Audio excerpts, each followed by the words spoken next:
Hello everyone, and welcome back to Network 27. I'm Alderman and Vice Mayor Walter Burnett, Alderman of the 27th Ward. I'd like to thank everyone for viewing today. I'd like to thank everyone who helped me to put this show together. Today we have some guests here. We're talking about a department that, I know a lot of business people know about, but I don't know if a lot of other people in the public know about them. It's a department called BACP, and we're going to have them to explain what those BACP stands for. But we have with us today a very long time good friend of mine, Mr. Ken Meyers. Ken Meyers is the commissioner. That's correct. Of BACP. Probably when you all see this show, though, Ken probably would have retired, right? So everyone, I need you all to know that because of the DNC, the Democratic Convention going on in Chicago, and all of the security stuff that's happening around the Democratic Convention is right in the area of where we usually have our stay in school picnic in August. Due to the fact that there's a lot of uncertainties in relationship to it, how early they're going to start, how late they're going to end as far as, securing a place and putting things together. We decided not to do the picnic because we didn't want to start anything and couldn't finish it and invest money and all of those things. So what we decided to do, we decided to just hand out school supplies to the young people and maybe do something for the senior citizens later. So August the 17th, we're going to be passing out school supplies in 4 different locations. At 1 p.m., we're going to be passing out at Sewell Park at 375 West Elm. We're going to be passing out school supplies at Eckhart Park at 1330 West Chicago Avenue, at Kells Park at 3200 West Chicago Avenue, and also at my ward office at 2404 West Madison Street, because it's going to be blocked off, checkpoints, a whole bunch of other things. So that's the closest one that we can put in that area around the United Center for folks to be able to come to. So it's going to be from 11 a.m. to 1 p.m. I'm doing it in coordination with the 27th Ward Democrat Organization. Of course, State Representative Jahario Omar Williams, State Senator Lakeisha Collins, State Rep Yolanda Morris, Anna Valencia, the City Clerk, Carrie Steele, President of the Water Reclamation District, Mariana Sparopoulos, Commissioner of the Water Reclamation District, and Clerk-elect for the County Clerk, Larry Rogers, Cook County Commissioner, 3rd District of the Board of Appeals, Tyra Stamps, Cook County Commissioner, 1st District. So some of you all may or may not know that Commissioner Dennis Deere passed away. So our hearts go out to him and his family. Let us take a minute to,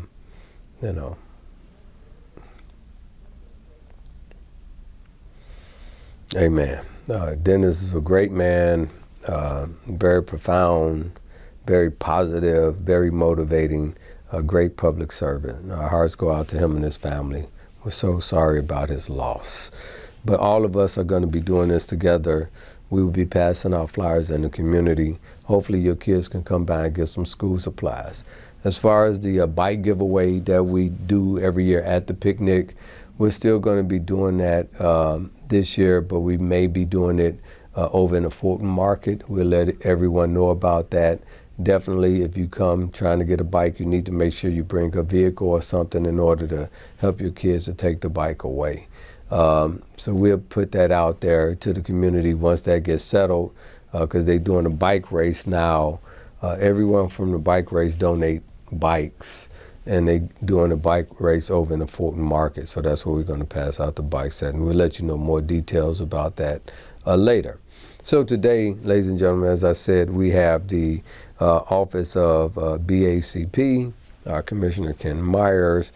Can you introduce yourself, young lady? Yes, absolutely. My name is Lotika Pai. I'm the Chief Small Business Officer for the City of Chicago. Kapai? Lotika Pai. Kapai. P-A-I. Just Oh, P as in pi. Papa, Oh, A as in pi. Alpha, I as in India. Okay. Yeah. Excuse me. Yeah. Okay, as they were saying in Hindu, Hanji. Yes. Hanji. Okay, and sir? And I am Miguel Campos. I am the director for the BACP Office of Labor Standards. Fantastic. So, Commissioner, tell us who Ken Meyers is. So I'm Ken Meyer. I'm the commissioner for the Chicago Department of Business Affairs and Consumer Protection, also known as BACP. But before I get started, I want to thank you for all your years of service. Our partnership, I am retiring on June 28th, this Friday, after 30 years of service. And I think you are the last of the Chicago City Council that has been there, or really it came in probably about a year after I started with the City of Chicago. So just always thank you for your continued partnership. I've always appreciated you. Just give me a call, ask me a question. Who should I talk to about that?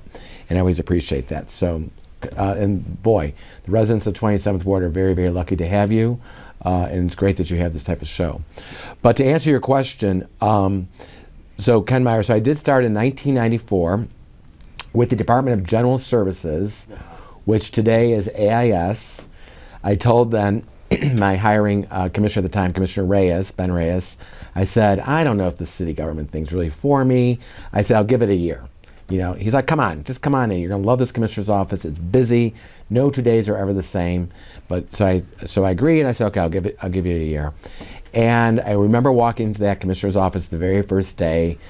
Joy Adelezi, who was a colleague of mine for many, many years, actually worked in BACP at the end of her career.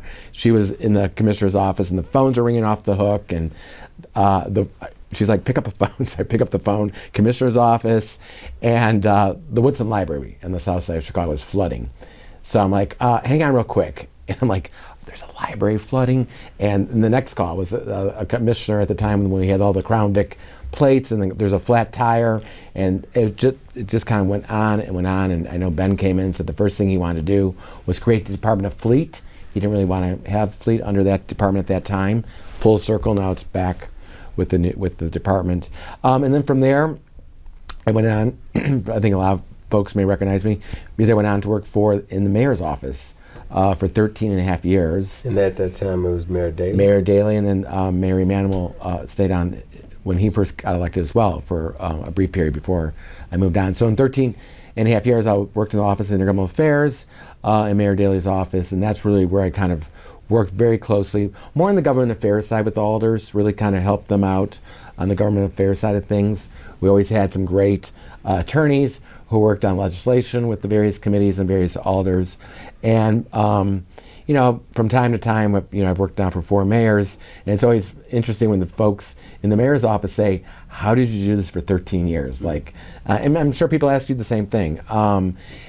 You know, every day is just a different day, right? You just kind of have to have a little bit of the nimbleness to just be able to kind of go with the flow, but also be able to execute what you're trying to execute at the same time. And then from there, in 2011, I went up to the Department of Buildings to be the chief of staff. So I was there from 2011 to 2016. And during that time was when we were trying to get rid of the paper. You used to see people coming into City Hall with their plans in a little red wagon, right, or on a cart to bring them up to the 9th floor, up to the Department of Buildings.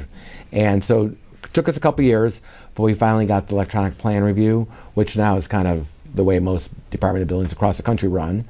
And then in 2016, I went up to Business Affairs and Consumer Protection as the first deputy. At that point, we're trying to get some regulation, some licensing, also make some tax dollars, uncover our new market economies, Airbnb, ride hail, ride share, the bikes, divvy bikes, etc. And so that was kind of what brought me into the department. And then in 2021, of the second time, I became the commissioner. Fantastic. Well, Ken, I want to thank you very much for all your service.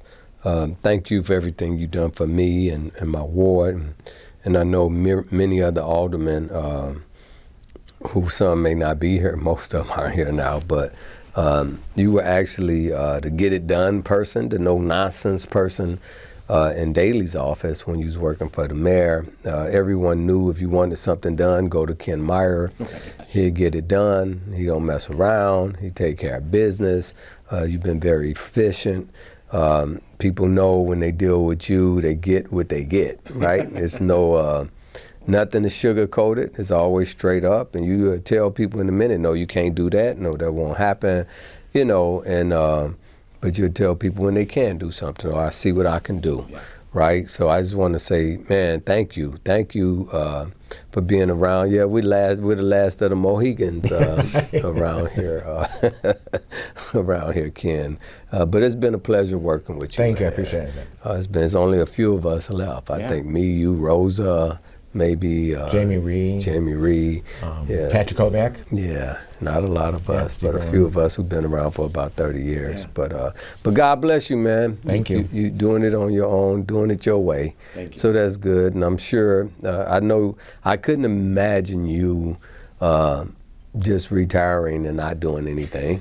You know, I'm not quite ready for the rocking chair. Yeah, I'll figure out something. You know, I want to keep busy, obviously. Something that's not quite as 9 to 5. Well, actually, really, my position's always been pretty much 24/7. It's not uncommon to get an alder call on a weekend or a call from a mayor on a weekend if something's going down, and so I'm just looking forward to the next chapter. I'm sure you're going to be doing something. I'm sure we're going to bump heads again. But hey, Ken, so tell us, man, so BACP, what is BACP? Tell us about BACP. Yeah. What do BACP stand for, first of all? It seemed like alphabet soup or something, you know? Business affairs and consumer protection. And really our three biggest goals, our three biggest anchors in the department is one, serving the business community. So every business has to be licensed and licensed by the city of Chicago. The only folks, any viewers out there today that don't have to worry, are your professional people such as accountants, lawyers, doctors. Those are all licensed through the state of Illinois. But every small business, restaurant, tavern, even a retail store, bakery, all has to be licensed through Business Affairs and Consumer Protection, as well as all of our public vehicles. So that's going to be your taxi cabs, your limousines, private ambulances, and then we obviously license not only the big companies like Uber and Lyft, but also the registration for each of those individual drivers in those vehicles. The second most important piece is really protecting consumers and really protecting our communities, right? And that's a lot of times consumers may be overcharged for something, and they can call 311, file a complaint, and it's really my department and our investigators that will go out and look after that complaint and see if there is something sort of inappropriate. Sometimes in that arena within the department, we also get into kind of public nuisances, and that's when the department works very closely with local alder persons all across the city, where a business may not necessarily be doing something illegal. There's really nothing that's, they're not operating outside of their license, but they may be causing a nuisance for the immediate community. And so that's when we'll bring in folks and do some sort of community arbitration and see if we can't get the community or the business person to better respect that community, maybe reduce hours, maybe put some cameras and what have you. And the third big piece of the department is really making sure that the workers in the city of Chicago are paid the correct wage, are getting the time off that they deserve, and also in addition are getting paid time off, paid leave, as well as scheduling. Scheduling is a big thing. You have to be scheduled 14 days in advance. That's something that the previous mayor was really, Mayor Lightfoot was very much adamant about, because, you know, for years, if I worked at a coffee shop when I was a single parent, and maybe I'm closing up the coffee shop at 9 o'clock at night, right? And all of a sudden the manager comes over and says, oh my gosh, so-and-so just called in. Is there any way you can help open it up, right? So-and-so just can't come in the morning. Can you be here at 4 a.m.? So now you want me to leave the coffee shop at 10 p.m. and show up the next day at 4 a.m. So what our... so I didn't know you worked at a coffee shop too. I'm just kidding. I drink coffee. I've never worked at a coffee shop. Although someone said, you know, when you retire. I could see you owning a coffee shop. You like to meet new people. You can hang out with your regulars and you drink a lot of coffee. Anyways, but the point is, in those circumstances, let's make sure that that worker is getting some sort of fair wage, right? So some extra paid up time, and or also making sure workers can really predict their schedules, right? So they can predict their childcare, they can figure out their home life, they can go to a sporting event with a son or daughter, and so that's why we had the 14-day work schedule. And so with me, I brought our director, Miguel Campos, from the Office of Labor Standards, because we have, of all the years since we created the Office of Labor Standards, we now have some of the most robust changes, which are really good for worker protections, that we worked hard with the Workforce Committee in the fall and through the full City Council in the fall of 2023. Those changes now take effect July 1st. Okay, so I know also BACP, you also have a component of your office where you educate people, right? You have a lot of seminars that you put on. Can you tell us about that? So the department has always wanted to make sure that, particularly on the business licensing side, that entrepreneurs are going to be successful. We do not want to just issue licenses only to see that entrepreneur fail, right? To have the business open up, and then 6 months or a year later, it just doesn't succeed. So one of our missions is to make sure we offer free programming, free webinars, everything from how to put together a 5-year business plan, how do you go out and approach a lending office to fill out the paperwork to get money loaned. How do you get ready for your inspections? And we'll have a webinar with the Department of Buildings and Department of Health, BACP, in terms of having the small business community realizing what they need to do in order to prepare for licensing before they open. And so before COVID, believe it or not, we actually hosted the webinars right in our building, right here in City Hall on the 8th floor. And when COVID happened, and then my department was very much responsible for getting all that communication out to the small business community as to who could be open, what couldn't be open, windows had to be open, all the stuff that we went through with that year. We then started doing webinars. And one of these benefits, if there's one or two, from the COVID experience is that we decided let's keep doing webinars, because people can watch our trainings and our workshops from the comfort of their home every Wednesday afternoon and Friday morning. We post them every Monday morning as to what those free programming are going to be, but really to make sure it's successful. When we are kicking off a campaign such as we're doing right now during the month of June in preparation for the July 1st Office of Labor Standards changes, Miguel has been out doing webinars in Spanish and English and making sure that not only workers but also businesses. I think most businesses want to make sure they're paying their workers the correct wage, and also giving the time off that they deserve. I think most businesses, fundamentally, 99% of them want to do the right thing, and so we're there really to help train them to make sure they can do the right thing. Fantastic. So Miguel, he's mentioned your name several times. Why don't you tell the audience who Miguel is? Because, man, you look like you're like 20 years old, man. Like a young kid. 18 years, 19 years at the department?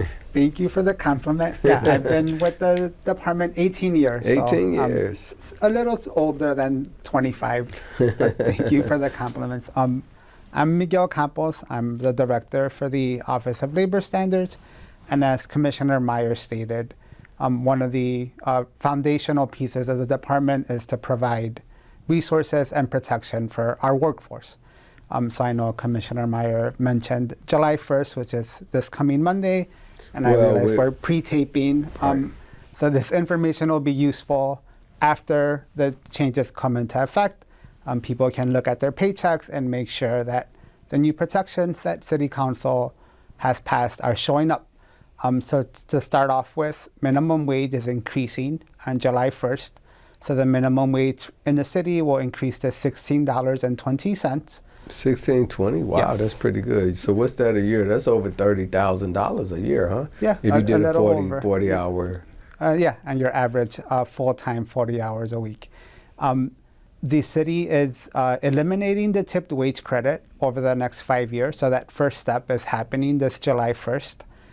So if you're a tipped employee, your minimum wage is increasing to $11.02 on July 1st. From what? from $9.48. So that's a dramatic jump. So $11.02. Yes, with the idea that You're if going to you- get tips too. Yes. And then if the tips plus your minimum wage do not equate to the 16.20, then your employer is responsible for making up that difference. Okay. So basically, everybody would make 16.20. Yes. But tip workers can have a potential to make more. Yeah, correct. And then Commissioner Meyer mentioned paid leave and paid sick leave. So City Council in November passed what is now the most progressive paid time off policy in the entire country. Essentially, people will be guaranteed up to 10 days off. So you'll earn 1 hour of paid leave and 1 hour of paid sick leave for every 35 hours that you work, with a maximum of 5 days or 40 hours of each type of leave a year. So we're not talking about government employees. We're talking about private industry. Correct. We're talking about private industry. We're talking about every worker in the city. So your individuals working at restaurants, working at retail shops, working at bars, all So of you the get types 10 of days businesses. off and you'll get paid for it. Correct. So that's a good deal. So you get $16.20 an hour, 10 days paid, and paid leave. So that's like a vacation, 10 days of vacation. It's 5 days of vacation or paid time off, and then 5 days of paid sick leave. Okay, So maybe 5 you want and 5. to So you start out like that. take care of a child, take care of a parent, take That's care great, of your and get spouse. paid. Yeah, and get paid. And as Commissioner Meyers stated, like be able to live a happy and productive life, like be able to attend your child's graduation, like attend family events. Maybe you want to take a mental health day, like you're able to do it now while being paid and not have to worry about making ends meet if you're making minimum wage and working 40 hours a That's week. great. And I know a lot of those initiatives were started by the mayor, so we thank him for that. Absolutely. Right, Mayor Brandon Johnson, right? So go ahead. And then to tie in on the question you asked about educational and webinars, as mentioned by Commissioner Meyer, we do have, aside from our regularly scheduled webinars that we hold for the business community, leading up to the July 1st date, we've had 8 webinars this year dealing with paid leave and paid sick leave, dealing with the increase in minimum wage. They're held in English, they're held in Spanish. We record all of our webinars, so maybe you can't be in the comfort of your home on a Wednesday afternoon. Everything's recorded. We put them up on our department YouTube page, so anyone can visit youtube.com/Chicago BACP and have access to hundreds of webinars that we've held throughout the years. And it could be something that's specific to, like, how do I prepare for an inspection? Or perhaps you have detailed questions about paid leave and paid sick leave. So can you tell me, where are you located in City Hall? Where's your office? So our offices are on the 8th floor for the department as a whole. Our Office of Labor Standards, we're out in the community, so we're at 2350 West Ogden Avenue. So there are a couple of our divisions for BACP that are located in that building, but our main offices are on the 8th floor at 121 North LaSalle. So that's where an individual would be able to apply for a license and receive their actual license certificate in their hand. That's great. Fantastic. One thing I think, Miguel, you should touch on, just for viewers, there's been a little bit of confusion, is let's just talk a little bit about service charges and service fees. I think as minimum wages crept up a little bit over the years, people will sit down in a restaurant and they're like, oh, what's this 3%? So why don't we just talk about that with the Some of the Vice Mayor. restaurants do it, they do it different, right? Some restaurants do it differently than Yes. others. So as a business owner, whether you're operating a restaurant or a bar or a tavern, you have an option to charge service fees or surcharges. What our department wants to ensure is that you're being upfront with it, that you're disclosing information to consumers and your employers ahead of time. So you or I sit down, we walk into a restaurant, we look at the menu, and they're disclosing ahead of time, like, we are going to be adding a 10% service fee or a 10% surcharge. That surcharge is going for this specific reason. And then you as a consumer have an option, a decision to make. Do I want to sit here knowing that my bill is going to be an extra 10%? Is it a mandatory service fee or a mandatory surcharge? Am I able to ask the restaurant to remove it from my bill?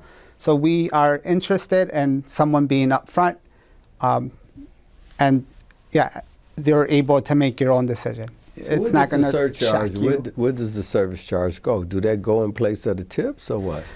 No, so people are still able to tip, and on top of whatever payment or service fee you're charging. They're going to feel like they already tip if you charge them a service That's fee. up to them, which is another reason that we're asking our businesses to disclose and be upfront and be transparent. You're able to charge service fees or surcharges. So there's always a question in society like, what you doing with the service fee? Where's the service fee going? So that's part of the rules that we've implemented. So we want you to disclose what it's for. Is it a service fee that I'm charging you, like a takeout fee, a delivery fee? Am I charging you an extra 10% to provide healthcare benefits to my employees? So you can't just label something a service fee or a surcharge. We want you to explain what it's for. It might be to cover additional business costs because your rent went up, supplies went up. But we are asking or mandating now that businesses disclose what exactly they are charging a service fee or a surcharge for. Okay, fantastic. So I was telling you all earlier when I was a young man, like about 20, I had got a peddler's license to be able to sell stuff on the streets in certain area. When the Bulls was doing the three-peats and winning those championships, I was selling T-shirts, right? And so tell folks, because I know there's a lot of things going on with that. Sometimes there's restrictions on where people can sell, and because I always want to encourage young people to learn how to buy wholesale and sell retail, right? Because that's what we did at that time. We would buy stuff wholesale, sell it retail, make a nice profit off of it. How do the peddler stuff work? And then I know you have something you want to talk about too. But can you tell us how that worked? That come through your office? Yeah, a peddler's license is one of our 43 or 44 licenses that we issue. An individual just comes down, fills out the application, and with the peddler's license, they actually get a photo ID. That's something that they have to wear. As I look back on my 30-year career, I can remember twice when, or at least in October 2016, I remember coming to work on that Friday in October 2016, and the elevators opened up on the 8th floor, and that elevator lobby was just swamped with people. I'm like, what is going on? It was peddlers to sell merchandise during the Cubs World Series parade. Oh, wow. And people had come in from all across the country to peddle. Similarly, the same thing happened in November of 2008 when then our United States Senator had just won the election to become the next President of the United States, and we had the big evening victories down in Grant Park. Again, a lot of folks were coming in wanting to sell stuff. So I hope that answers your question. Yeah. So you can just come in and get a license and do that. But I know there's restrictions around the city where you can't sell in some areas where you can. Okay. So you all deal with liquor licenses also? Absolutely. Yeah, so that comes through your department. So state of Illinois is a 2-license state.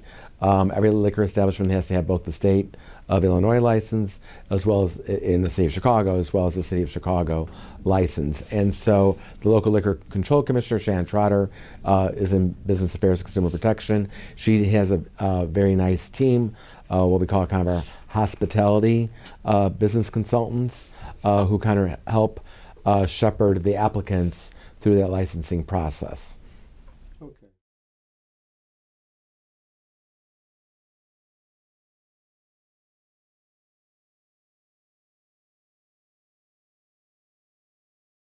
That's Chicago Department of Transportation. Vice Mayor, what I'll tell you is the Small Business Center up on the 8th floor, those business consultants are really kind of trained to kind of be the concierge to the business community, to all various departments. We work very closely with CDOT, Department of Buildings, Zoning, right? Department of Health. So my team is very much aware of driveway permits, and we'll really try to help that applicant if the driveway permit, let's say they're opening up a auto repair shop, right? Really kind of help the applicant get the necessary driveway permits so they can open up the garages, doors, and the driveway. But that really is out of the Department of Transportation. So what you have is in your office, if somebody wanted to open up a business and they don't know quite where to start, you have a person there that they can sit down with. Absolutely. And give them an idea of what type of licenses they would need. Absolutely. But then they don't just limit it on the licenses that they need with your department. They start telling them, well, you got to go to zoning, right? Or you got to go to buildings, or you got to go to transportation, because you need a myriad. It's not just a one license thing. There's there's several different departments you have to deal with to get certain things in order to make your business legit, because you have to have several different permits, so to speak, in order to be able to deal with the city. Yeah, the Small Business Center on the 8th floor of City Hall is open every day, 8:30 to 4:30. And an individual can come down that's really interested in opening up a business and meet with one of our business consultants. Every business license always will have to go through a zoning check, because we want to make sure that whatever business activity the person wants to be licensed is actually allowed where they want to have that, right? So if you and I wanted to open up a tavern in the middle of a residential street, we've got a great idea, we've got a beautiful house that we want to have this tavern in, we're going to come down to the department, they're like, yeah, that's not allowed in that zoning district, right? So we always want to make sure everyone is properly zoned, and then they'll proceed with the next part of the licensing. That's great. That's great. So that's good to know that people can come in and get that help. But at the same time, people can also go to your webinars. Yes. Even before they even come up with their ideas, and look and see what the process or what they have to go through, and maybe how much it costs. Exactly. Right, because there's costs with a lot of these things. And they can get an estimate on what they want to do, or if they want to do what they plan on doing with your business, right? And I appreciate Miguel pointing out that all of our webinars are on YouTube. So if someone's watching your show and maybe has an idea, go onto our website and just kind of look over some of our YouTube videos on various licensing and some of the webinars we've done, and they can just sit from the comfort of their home office and kind of watch those videos just to get a better understanding. And then, of course, always participate. We do a huge newsletter every 2 months, so we'll have a July-August newsletter. I always encourage folks to sign up for that. It always has a bunch of robust information. And we're there really just to provide as much information to make sure everyone's successful. Fantastic. So Ms. Pye, so tell us who Ms. Pye is and what you're doing in the department. Thank you. It's a pleasure to meet you for the first time, Vice Mayor. So I have been a City of Chicago resident now for 18 plus years.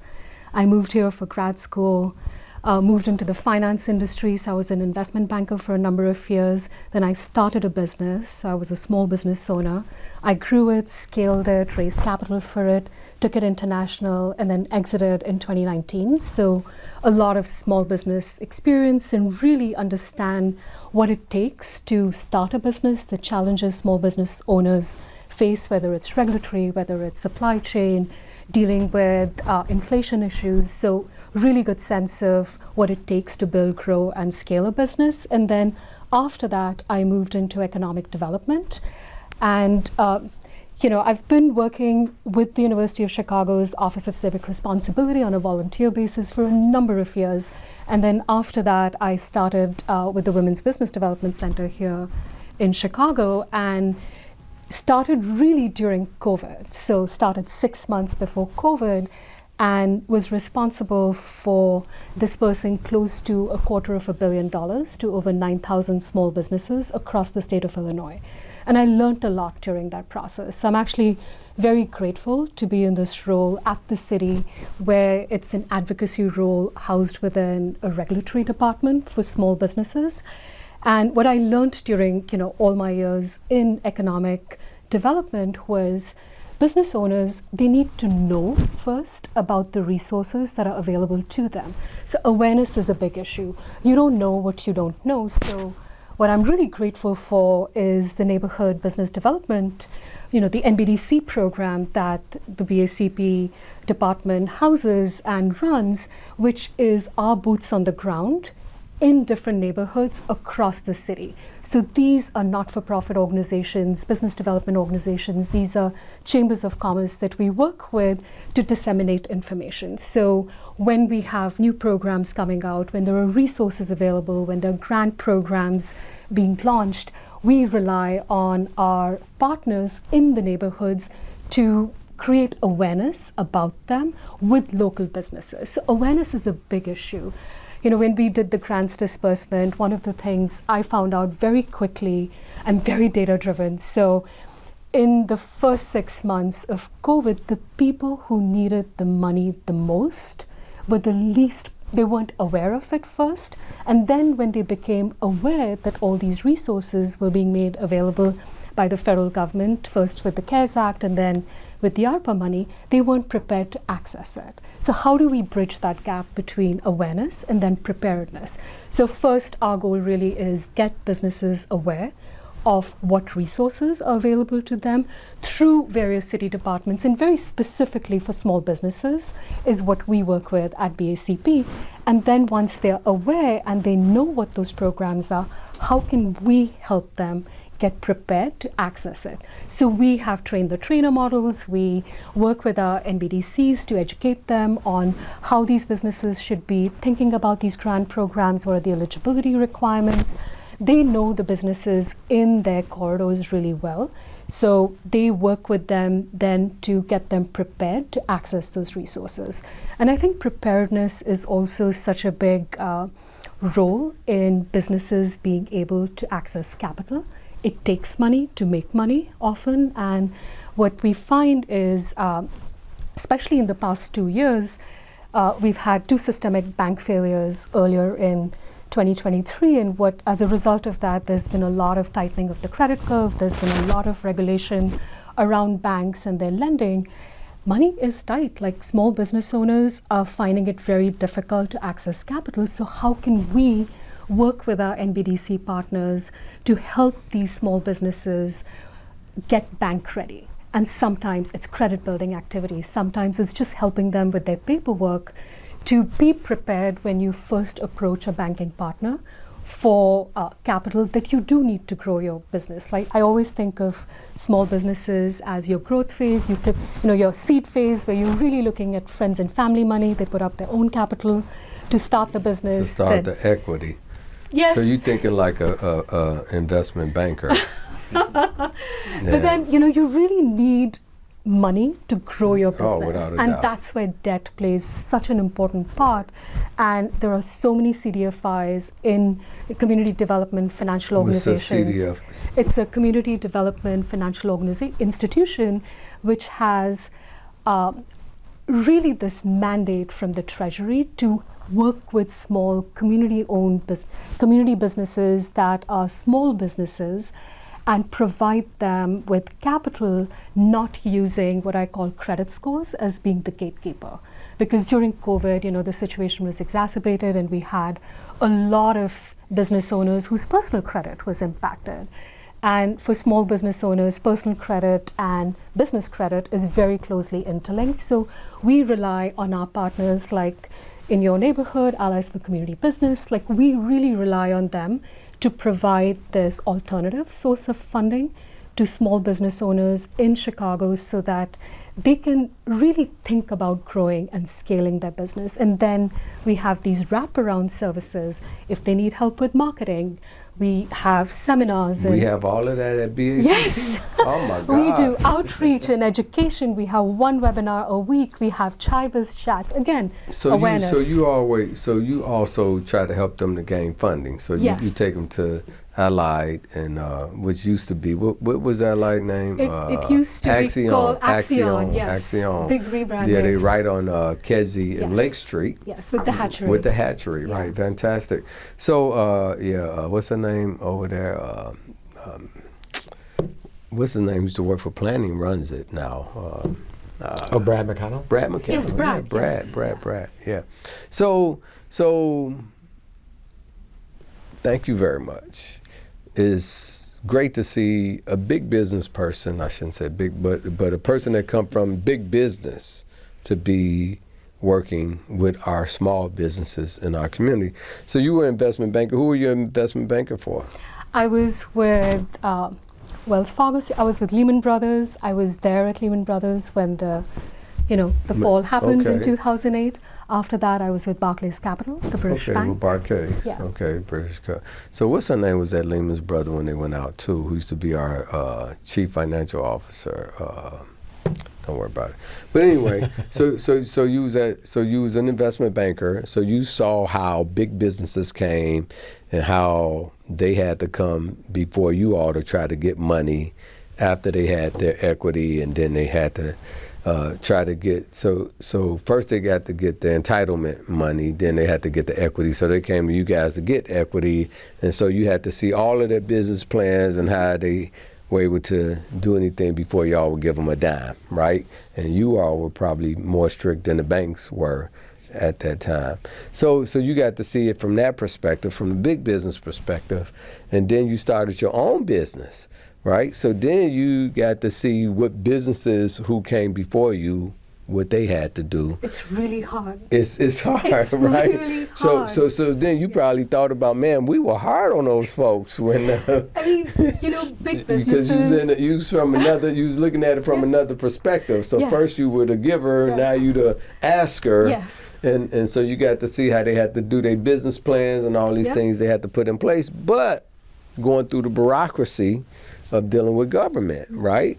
What licenses you need, what tax ID things you need, all of those different things you got to see. So you really come here with a wealth of knowledge of empathizing with businesses. Right? Absolutely. It's really hard to start a small business. It takes a lot of grit, determination. I'm in awe of every single small business owner in Chicago because I know how difficult it is to sustain a compliant, growing business, and then how to stick with it. Mm-hmm. And then how to plan for succession. How do you think about creating wealth using these businesses? Like, have you thought about exit? Have you thought about succession planning for your business? So I'm really looking forward to being in this, very grateful to be in this position to think through what are the challenges that small business owners in Chicago face, and then how can we create more programming around the more pressing needs for small businesses in our communities. Fantastic. So, it's funny, like, when businesses first open up, they may come and see us, and then they find out, in order to put that sign up, they got to pay the city, right? In order to put that planner out in front of their business, they got to pay the city, right? In order to put that awning over their door, they got to pay the city. So even if you had a door that opens up onto the sidewalk, you got to pay the city. It's like a whole bunch of different things, the driveway and the ingress and egress to go in and out of the alley. And it's a lot of little things that businesses don't know about, or if they move to a place and they already have a parking lot, where they just assume that we got a parking lot, we can go in and out. Then the city inspector comes and say, hey, you got to pay this driveway permit, right? To be able to go, the driveway permit to be able to go in and out of that parking lot. Or you have to have green space around your parking lot. Well, the parking lot I bought didn't have any. Well, that's too bad. This is what you got to have, right? So it gets challenging for businesses if they're not aware. So it's good to have your department to be able to make them aware of all of those things that they should have in place that they don't even need from you, right? They may need it from zoning, mm-hmm. They may need it from transportation, they may need it from the building department. But it's good that you guys are working together and trying to make folks aware. Because I think for the most part, for most businesses, people make investments, but they want to know what all they have to invest in so they could estimate or plan their money, right? Because most of the time people are putting like their life savings into these businesses to start out, and they need help. But on the other end, Ken, and you mentioned this earlier, and thank you very much, or should I say Dhanyavad? So the other thing, you mentioned this earlier, Ken, that, you all are regulatory also. So if there's nuisance in the area, folks come to you, like I gave you an example, it may be a restaurant next door, and they have music real loud, and they next door to somebody's house, and people complain, and folks complain that they have a whole line of people coming. You all try to have meetings to help us mediate those things. So you work closely with not only the aldermen, but also the police department. Absolutely. Right? Can you explain that process a little bit? Yeah, I mean, first and foremost, we just want to make sure that the license activity, whatever, if it's a restaurant or bar, that the activity that they're licensed for is actually what they're doing. Now, if they just happen to have some music to kind of draw people in, and they're playing a little bit too loud, we will, if necessary, try to mediate that, and to really so that the neighbors continue to live there, that the business is a good community. And sometimes this is very easy. Sometimes a business owner is just like, I just was not aware of this. We'll absolutely cut it down, what have you. Sometimes business owners are not quite that easy, and so we have to have a little bit more of a stick to kind of get them into the process. If we have to put a small business, which we don't necessarily like to do, but into an official community meeting process where we actually have then a plan of operation, that plan of operation sticks with the license, with the history of the license. So it's a plan that they make with the community, the police, the alderman, and the business. Yeah, absolutely. And then that plan of operation sticks with the license. So if they get out of that, if they don't abide by it, they can lose their license. Discipline, yeah. Fantastic. Yeah. So there's another thing that you all sort of regulate, and it comes through your department, is the Airbnbs. Am I right? Do the Airbnbs come through? So an applicant, someone in their home or apartment. Tell people, some people don't know what Airbnb is. I know most people do, but. Yeah, so Airbnb now is kind of a world phenomenon. This is where people decide to either rent out a room in their house or rent out an apartment if they own a building. I think it's kind of very much a niche for certain parts of our society. I think young people like to travel and what have you and stay at Airbnbs. We have a pretty robust system for the city of Chicago in terms of some of our rules and policies. For one thing, when an applicant gets on the website, the Airbnb website, let's say, to register the property, a lot of our high rises, some of our taller rentals and condominium associations have decided they don't want them whatsoever. So if someone lives in a building which is on the prohibited building list, they're immediately stopped from going any further. So they're not going to be able to rent on those platforms. The second piece, which I think is also good, is that the applicant, the individual owning the unit, has to apply with the department. And they have to pay a small fee for the department, and then we then actually authorize it and allow for the Airbnb to exist while they go on the platform. These are some changes we made with the Chicago City Council probably right after the pandemic. We also put in place a 2-night minimum, because I think some of your colleagues felt like, particularly during the pandemic when a lot of things were still shut down, I think happened to be people would rent an apartment, rent a house, and have these big parties, right? They really were not traveling, they're not visitors, they just want to have a place to party. So that's why with the help of the City Council, we passed that 2-night minimum, which has really helped us to kind of decrease people just from running a unit to have a big party. But it's we probably have 3,000 plus rentals right now on Airbnb. And the other thing is that the taxes that an individual pays staying in an Airbnb are exactly the same as a hotel, because we didn't want to hurt our very important convention tourism business and the hotels in Chicago, which play a huge important piece on that tourism piece. Mm-hmm. So tell me this. So if there's a 6-flat building, 6 units in a building, how many of those apartments in that building can be an Airbnb? Oh boy, I have experts that know that stuff inside and out and backwards. Do you recall? I do not recall off the top of my Yeah, head. well, I'll have to get back to you. We can Okay, put a little- okay. But little there's a slider. limit on how many can go inside. Yeah, and we have all this stuff on our website. So if anyone goes to www.chicago.gov/BACP, under licensing, there's a whole section just on Airbnb, or I should call it house share. Yeah, and I know you getting ready to retire, but I'll take it up with the next commissioner, because I'm always concerned about how many Airbnbs can be on a block, right? Because some blocks are starting to, you can have 5 Airbnbs on a block.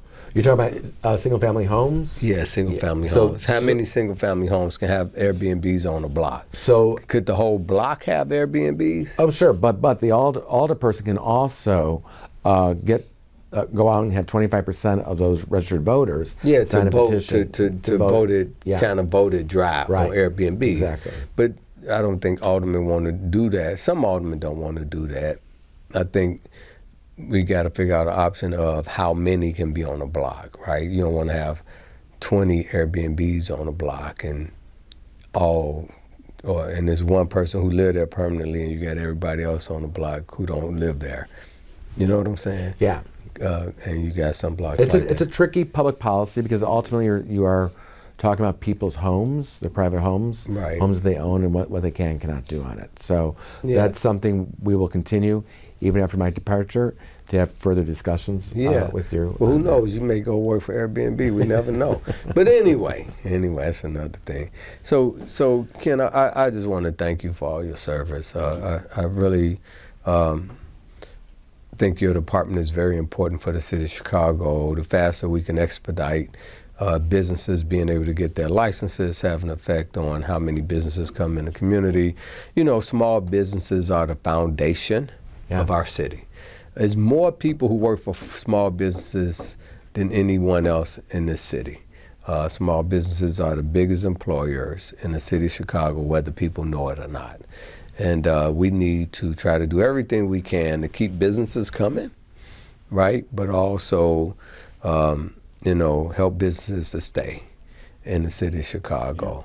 So I really appreciate everything that your department does. You all get it from both ends.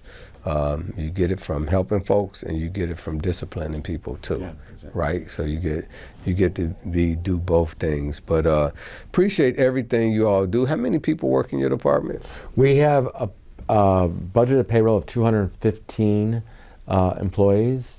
And we also bring in a lot of revenue. So we bring in over $85 million a year. Wow. Through our various revenue sources. $85 million a year? Yeah, and my budget's about $23 million, corporate budget. Oh, wow.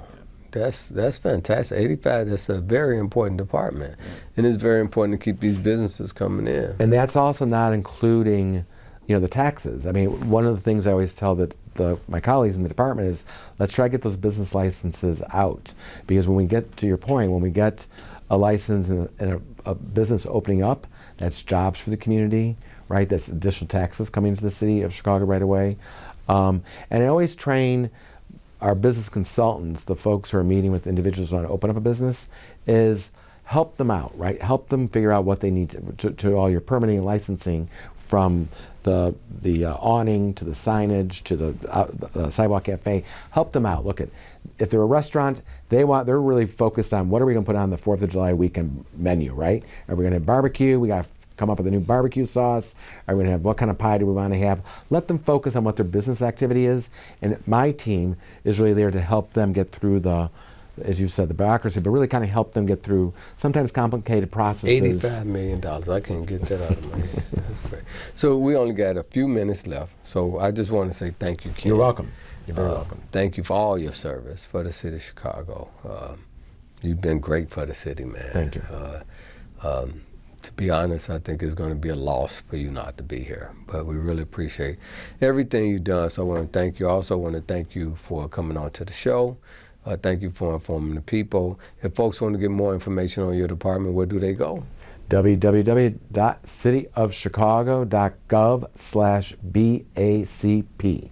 BACP, and they can find out information about the TIF wage, Yeah, paid leave and paid paid sick leave, paid sick Yeah. leave, fair wage, all that good stuff. And then also about any seminars that you may be having, and also how to intermingle with some of your ambassadors to be able to help them with their businesses. So, Ms. Pai, can you tell us your full name again? Lotika Pai. Lotika Pai, and your position title again? I'm the Chief Small Business Officer for the City of Chicago. Chief Small Business Officer. You got that British accent going on over there. So thank you, Shikriya. I'm very grateful to be here. Thank coming you. on to the show. I like to use my little Indian Hindi that I know.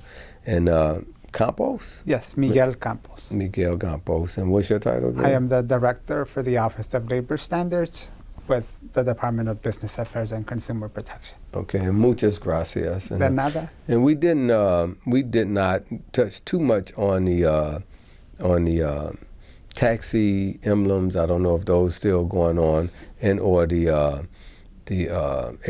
Ubers, right? I don't know how the Ubers have affected the taxi emblems. Have the cost to get a taxi on a taxi have gone down? Or? Well, that's kind of a private market question. If someone wants to sell the medallion, what I will tell you is, I'm just a believer that with this kind of generation, people in their 20s and 30s, folks that were born, went right off to daycare, went off to grade school, went off to high school, went to soccer practice, violin practice. They were always used to being driven around. And so I think that the market demand, particularly for young people, about having a car that they can get on their smart, at least a lot of young people cannot get off those phones, right? Yeah. Right? They want that car to come right to their house, pick them up, take them right to where they're going to go. Sometimes with the pool vehicles, it becomes sort of a social thing. So the consumer is very much in demand. I'm happy to report that I think this year as of May, we've done 88 million rides. Wow. Our high was 2019 with 113 million rides. Passengers do pay taxes, and those taxes are about $200 million a year. Fantastic. So $85 million in your department. Very important department. So that's fantastic. A good thing is Uber is making the cab industry step their game up. So now they have an app too, right? Curb. You can go on Curb and you can get your, so they like trying to play the same game. If you can do it, we can do it too. And so it's very interesting. I don't think that Curb and the cabs rates change, like the other ones do. Because I know, like this morning, I was going to an event and I put on there to go to an event. It was going to cost me $16 to come downtown. Well, I didn't check it right away. So I was like, I don't know if I'm gonna do that. Maybe I had a wife give me a ride. Then I looked at it again. It was $22 in like a half hour. It went from $16 to $22 to go to the same place. I don't think cabs do that. But anyway, I'm not hating on anybody. There's always a CTA. CTA? For $2.75. Is that what it is now? Okay, $2.75. So again, guys, I want to thank you all very much for coming on to the show. Appreciate everything you do down there to help our small businesses. One day we should get our own fund. I know we probably give money to Allied. We probably donate money, the city probably donate money to Allied. I know they're a non-for-profit organization. I think they get some government money. They do get funding through our NBDC program, Right. and they're also a Chicago Business Center. Yeah. But we don't contribute anything to their debt fund. Okay. Yeah. So anyway, it'd be great one day if we had our own, if we were able to loan money for small businesses to do stuff. But anyway, thank you all very much. Appreciate you. I want to thank you, ladies and gentlemen, for watching Networks 27. As I said, we're not going to have the picnic this year, unfortunately, because of the Democratic Convention and the unknowing with the security things that's going on before and after that. But we will be passing out school supplies. You can call our office for more information on August 17th at 312-432-1995. I'd like to thank you again, ladies and gentlemen. We'd like to thank God for the opportunity to serve you and serve your people, and thank you for all these great people that work for the city of Chicago. I see you next month. God bless. Thank you.